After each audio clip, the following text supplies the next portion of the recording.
Next comes least slack time scheduling rule. The least slack time rule prioritize job with smallest slack time, ensuring that the task with most risk of missing their deadlines are completed first. The slack can be calculated as the difference between the due date and the sum of current time and remaining processing time. Always when we see the difference between this due date and the available time, then we can reduce the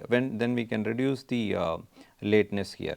So that is what this least slack time is doing. So the job with less slack or most urgent, I repeat, job with less slack or more urgent and should be scheduled first, wherever if job with negative slack is already late. So it has to be put in the first priority. So let us see how we will use slack per remaining operations as a rule for sequencing. It helps to prioritize the task based on the urgency of their deadlines and the number of operations left to complete.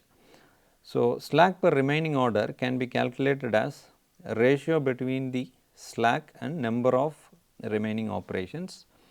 So this ratio of slack, due date minus current time plus total remaining processing time. So this is the slack, and the number of remaining operations for the job is the remaining time or number of operations. Say for example, number of for a particular job, how many operations are yet to be completed.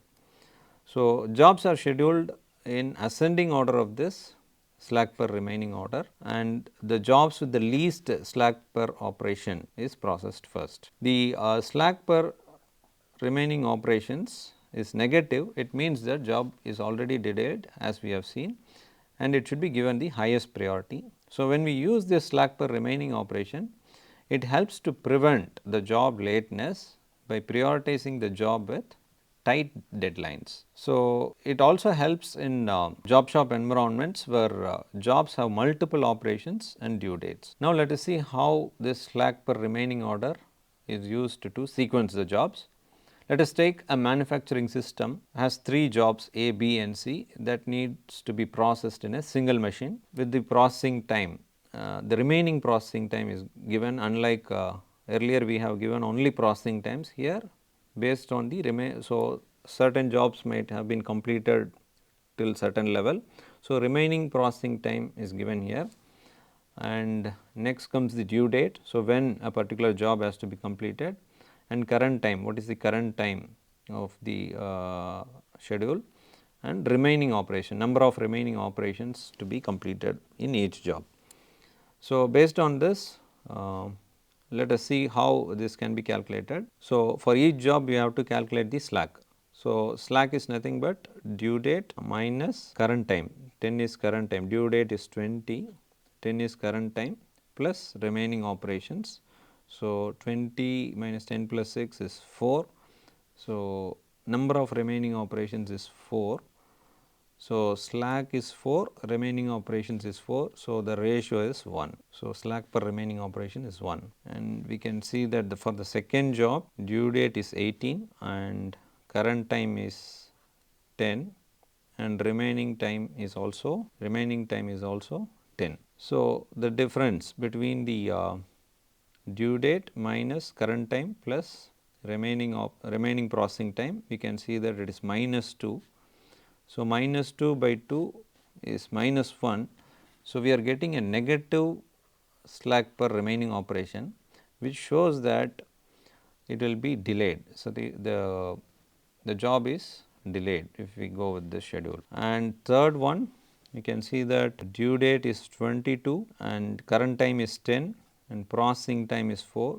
So the difference is 8. So the remaining operations is 4 from here, 4. So slack per remaining operation, 8 by 4 is equal to 2. So now having the slack per remaining operation for each job, now we can sequence this job as the minimum slack per remaining operation, which is B first, the next minimum is A, and the next one is C. So, this is the way we sequence the jobs using the slack per remaining operations. Next comes critical ratio. Critical ratio is a scheduling technique which is used to prioritize the jobs based on urgency. It helps in determining which jobs are at risk of being late and ensures an efficient resource utilization. We will see what is critical ratio now. So, critical ratio can be calculated as the ratio between the difference of due date and current time by remaining processing time. In the slack per remaining operations, we used a number of operations, whereas here we are using remaining processing time. So, when this critical ratio is greater than 1, then job is ahead of schedule. If it is equal to 1, then the job is exactly on schedule, and if this critical ratio is less than 1, then the job is behind schedule and it should be prioritized first. So, if we use critical ratio, the lower critical ratio jobs are given top priority, and based on that we can arrange the sequence. Let us see how this can be used to arrange the jobs and sequence the jobs. So, given here are 3 jobs A, B and C with remaining processing time, due date and current time as given in the previous problem, and remaining operations is also given. So, now if we see for each operation we will calculate the critical ratio. So, if we calculate the critical ratio, it is for the job A, it is due date 20 minus current time 10. So, this gives us what is the available time divided by remaining processing time is 5. So, 20 minus 10 is 10 by 5, that is equal to 2, and similarly for B, 18 minus 10, the difference between the due date and the current time, 18 minus 10 divided by the remaining processing time 10. So, 18 minus 10 is 8, divided by 10 is 0.8, and similarly for C it is 3. So, among these 3 critical ratios we can see that job B is having 0.8. So, that should be scheduled first. So, that is scheduled first. Next critical ratio is 2, that corresponds to job A. So, it is scheduled next, and next job is C which is having 3. So, that is scheduled next. So, this gives us an idea of which job should be processed first, second and so on. So, that it gives priority to the job which is delayed. Finally, let us summarize. So, let us see which rule can be used for what purpose.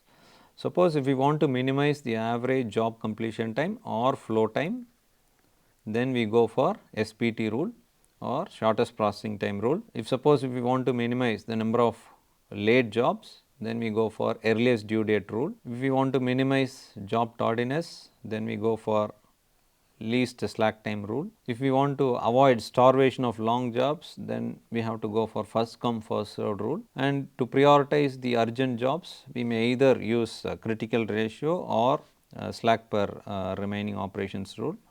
So, these are the various goals that can be achieved by different sequencing rule. So, when these sequencing rules are used for different purposes, it is the duty of the scheduler or sequencing person to identify the objective and accordingly use this sequencing rule to achieve the objective. Thanks for watching this video on sequencing. Stay tuned for further videos on scheduling and sequencing. Thank you.